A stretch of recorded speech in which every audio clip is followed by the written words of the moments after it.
woman... Give me a second, please. Detective, it's good to see you. Really? Yeah. I wouldn't have expected that. Well, I'm about to solve your case. Still defending Dr. Clay. With good reason. Ava Jerome put Silas's wife in a coma using a liquid form of an antidepressant, which Mr. Nakamura is the one who filled. Now, he is retired, but he used to work at the... Manhattan North Hospital. Detective Nathan West. Oh, hi. I spent a long time trying to find you. And yet, only PI is the one who figured it out. Well, maybe you'll share some of your secrets with me someday. I'm about to solve a murder case. Isn't that plenty? Mr. Nakamura, do you know Dr. Silas Clay? Oh, we were acquainted. When I was at Manhattan North. Did you ever fill a prescription for Dr. Clay? Often. Of course, he filled prescriptions for Silas. He worked with them forever. So, have you ever seen this woman before? I have. Boy, look at that detective. He recognizes Ava Jerome. Well, it'd be hard to forget such a beautiful woman. Well, I'm sure you remember more than just Ava's looks. I mean, you did fill a prescription for her, didn't you? No, I didn't. But you said you met her before. Well, I've seen her, yes, a few times at Manhattan North back in the day, but I never encountered her in any kind of official capacity. Okay, well, what was she doing at the hospital if she wasn't getting a prescription from you? Maybe visiting her very married boyfriend? I wouldn't want to speculate on that. Wait a minute, are you absolutely sure that this woman right here, Ava Jerome, never asked you to fill a prescription for liquid antidepressants? Yeah, I'm sure.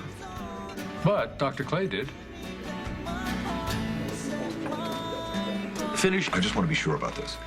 Dr. Clay came to you to fill a prescription that was written for him. Yeah, that's true. The prescription was for Silas Clay.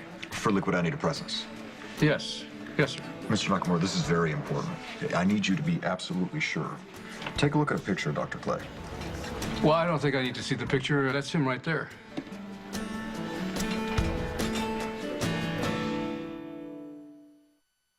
Dr. Clay, perfect timing. Oh, yeah? How so?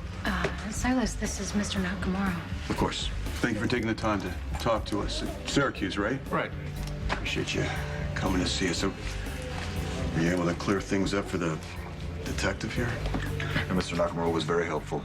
He's absolutely sure that he filled that prescription for you, Dr. Clay. And he's pretty sure that he saw Ava at Manhattan North at some point.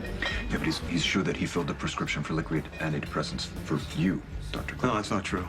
All right, I mean, I can't swear that Ava filled the prescription, but I know I sure as hell didn't. Well, Mr. Nakamura remembers clearly. How? After all this time, how are you so sure? I mean, maybe you could be confused. You have probably filled plenty of prescriptions for him. Are you sure? It was a long time ago. You can't have it both ways. You can't tell me that he's your star witness and then try and discredit his testimony. I'm not trying to discredit anything. I'm just saying it was a long time ago. Mr. Nakamura? Well, I don't want to disappoint you, Miss Morgan, but I'm sure. The reason I remember the prescription because it was quite out of the ordinary. How so?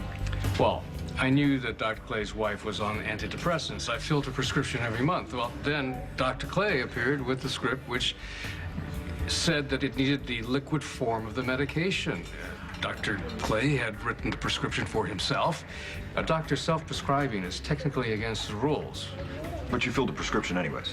I didn't think there was any need not to. I mean, Dr. Clay was on the staff, but still, I thought the incident was kind of strange, especially when I heard what happened to Nina Clay.